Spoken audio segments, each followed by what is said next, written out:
All right. First of all, I want to thank Gail and Charlie, who are on the scene doing work every time we have a disaster here in the United States of America, but obviously the Red Cross is doing outstanding work internationally, so we want to thank them for their outstanding work.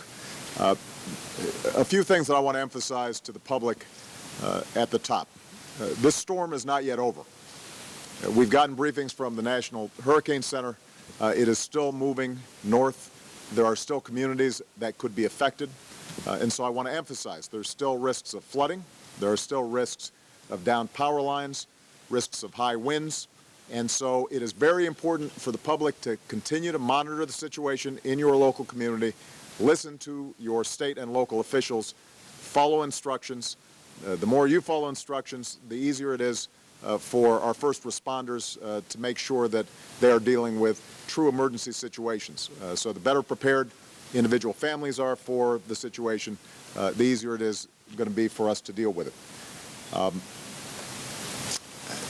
Next, obviously, I want to talk about the extraordinary hardship that we've seen over the last 48 hours. Our thoughts and prayers go out to all the families who've lost loved ones. Unfortunately, there have been fatalities as a consequence of Hurricane Sandy, and it's not clear that we've counted up all the fatalities at this point. And obviously, this is something that is heartbreaking for the entire nation. And we certainly feel profoundly for all the families whose lives have been upended and are going to be going through some very tough times over the next several days and perhaps several weeks and months.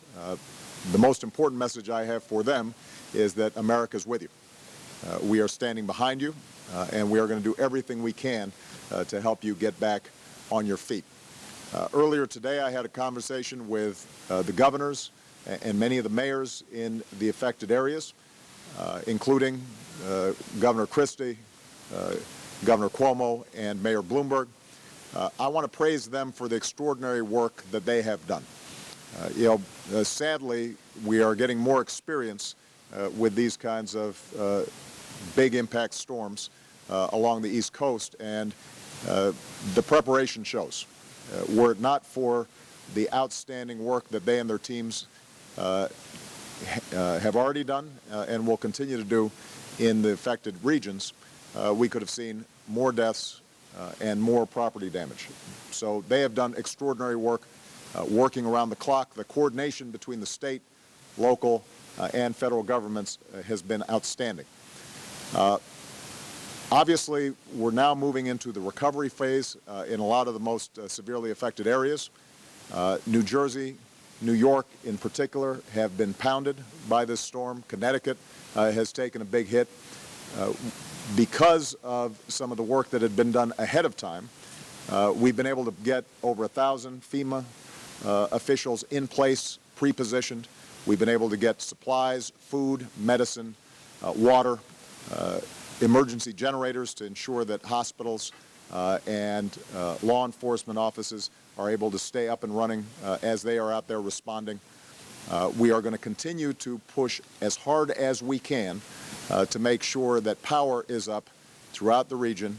And obviously, this is mostly a local responsibility, and the private utilities are going to have to lean forward. But we are doing everything we can to provide them additional resources so that we can expedite getting power up and running in many of these communities. There are places like Newark, New Jersey, for example, where you've got 80–90% of the people without power. We can't have a situation where that lasts for days on end. And so my instructions to the federal agency has been, do not figure out why we can't do something. I want you to figure out how we do something. I want you to cut through red tape. I want you to cut through bureaucracy. There's no excuse for inaction at this point. I want every agency to lean forward and to make sure that we are getting the resources where they're needed as quickly as possible.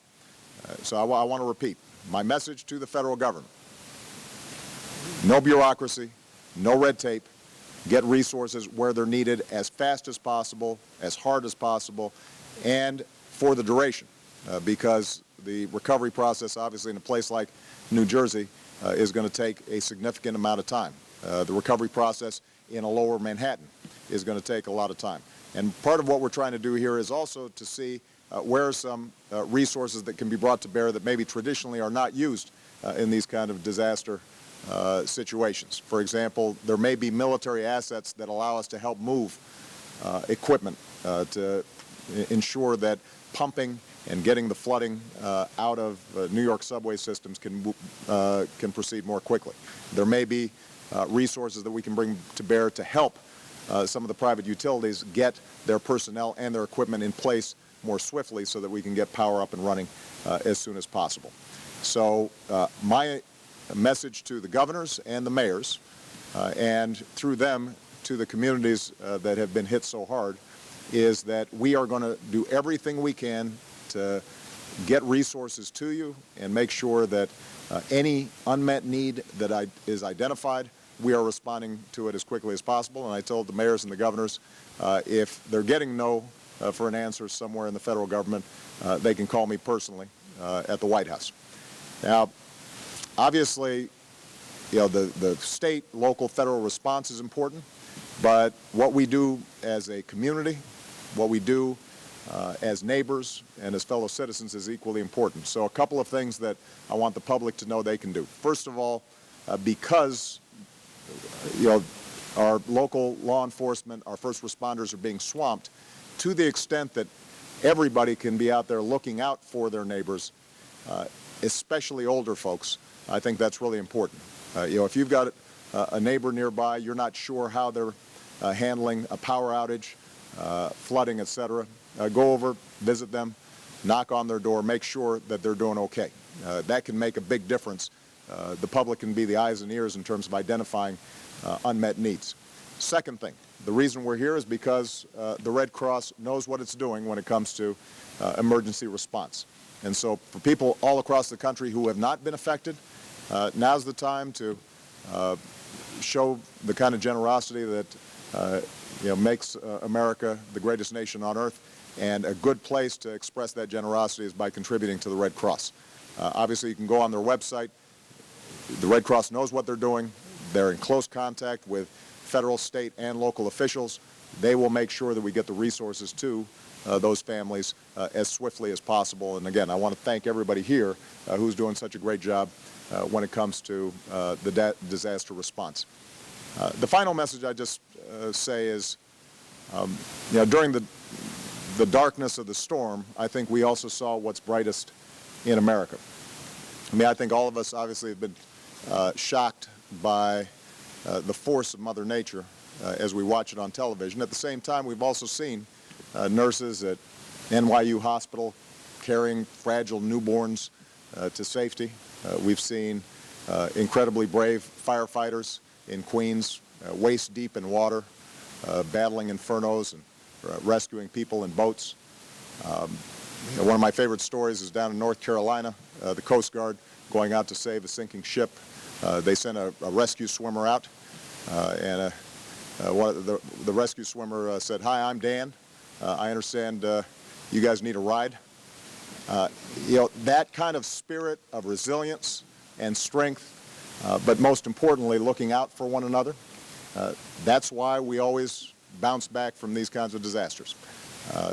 You know, this is a tough time for a lot of people, millions of folks all across the eastern seaboard, but America's tougher, and we're tougher because we pull together, we leave nobody behind, we make sure that we respond as a nation, and remind ourselves that whenever an American is in need, all of us stand together to make sure that we're providing the help that's necessary. So I just want to thank the incredible response that we've already seen, but I do want to remind people this is going to take some time.